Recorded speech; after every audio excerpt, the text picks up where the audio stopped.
Hello, welcome to your second video for building your Google site for your digital writing portfolio. In this video, you'll learn how to embed docs and write your reflections. So let me share my screen and go over to my site. So you should also open your site. You should have already started it and build the required pages.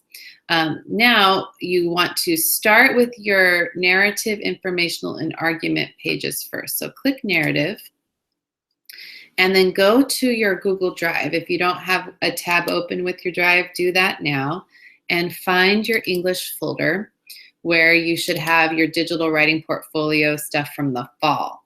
I'm going to open up my memoir. This is obviously not a real memoir, it's just a test one. And then before you do anything, you want to proofread this very carefully, revise it, make sure that you have responded to any feedback that I gave you initially and that you've had somebody else look at it again. Also delete your last name from it because you don't want that to be public on the web. There should be very, very few to no errors in this document. Also press share and make sure that it says anyone with the link can view right here. If it doesn't say that, press advanced and then change and choose anyone with the link so that when people go to your site, they'll be able to see your writing, and then press save. Okay, now go back to your site and press docs and then choose that memoir and press insert. You can make it a little bigger if you want.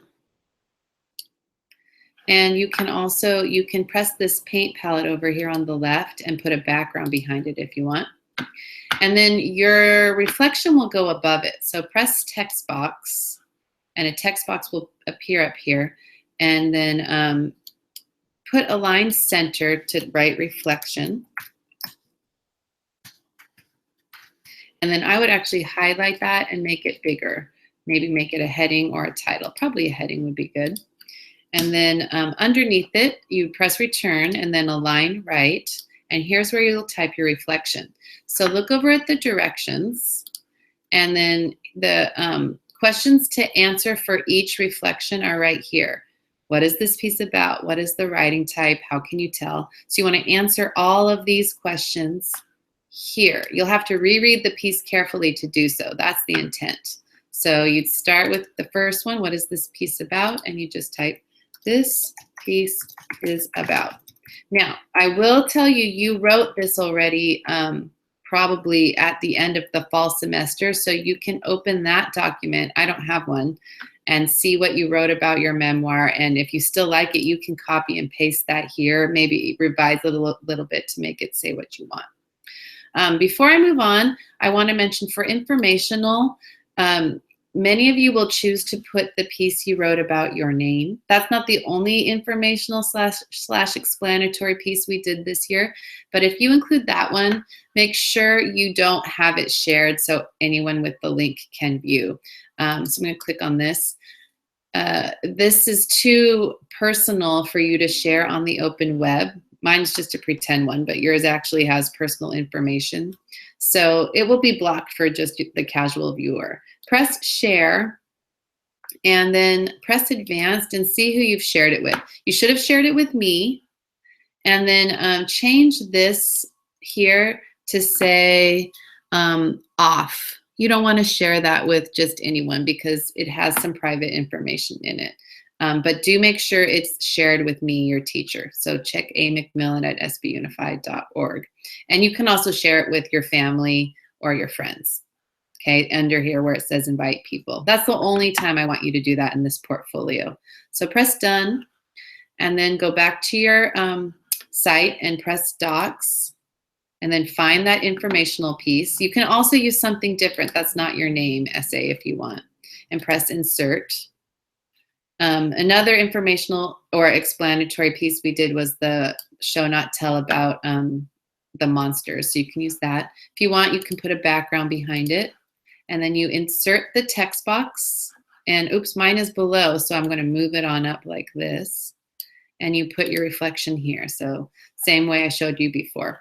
So, and then argument is we wrote on the blogs. So you can either put the link to your blog if you want, and the way you do that is you just put a text box and you insert the link by pressing this chain icon, or if you have it on Google Docs, you can press Docs and you can embed it here. Oh, I just thought of another informational explanatory piece you can put. The hero's journey work is informational / explanatory. So that's another thing that can go in this tab. I forgot one page, and that is your student choice page. So press the add page and put student choice. In this page, you can put one or more pieces, and it could be poems you wrote this year, something you wrote for a different class. It could be maybe your hero's journey piece if you didn't put it in informational. Basically, any type of writing that you want to include there.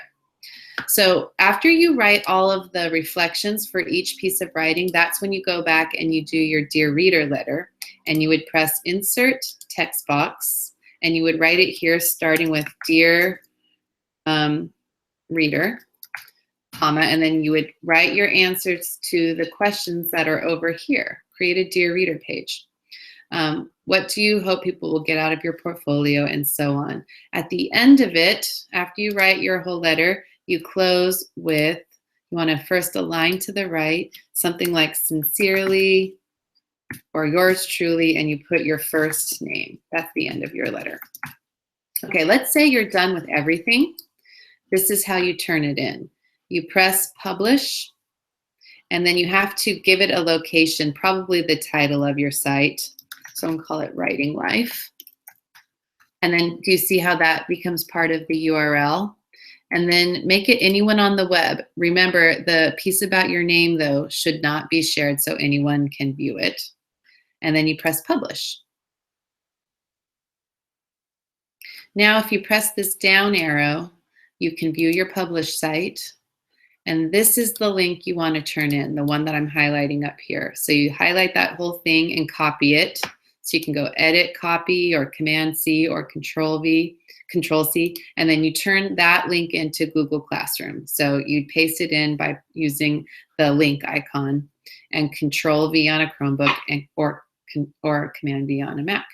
Okay, so let me just stop sharing my screen for a second. That is how you get your docs into your website. Now, there are a lot of optional additions that I will show you on the third video, which will be optional for you to watch. So if you've done the first two videos, you've completed the main requirements. Make sure you proofread everything that you wrote very, very carefully before you turn it in. Thank you for watching, and happy writing.